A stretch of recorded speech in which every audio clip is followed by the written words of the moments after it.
Hello Ramim. হ্যাঁ, বলো। আমার একটা এলাকার চাষা আছে বুঝছো, ওর সাথে মজা লুম। কি ফোন দিমু তাইলে? দাও, সমস্যা নেই। আচ্ছা, ফোন দিতাছি, চুপ থেকো।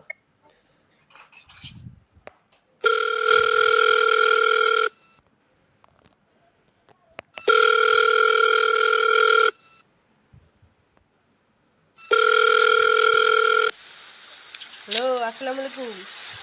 ওয়ালাইকুম আসসালাম। কেমন আছো? হ্যাঁ, ভালো আছি। তুমি কেমন আছো? হ্যাঁ, আমিও ভালো আছি। হ্যাঁ, ভালো আছো না? আচ্ছা, তুমি কার সঙ্গে আছো? আমি এই যে রমিমের সাথে আছি। ওই মাদার চোরের সঙ্গে? ওই মাদার চোর তো এতই হারামজাদা। ওই শুয়োর বাচ্চা, ওই তো লটির বাচ্চা, ওই সাহাচুদির বেটা মাগিল লিসা, এতই মাগিল লিসা। ওই হারামজাদার আমি সামনে পাইলে একটা এমন একটা চটকানি মারবো।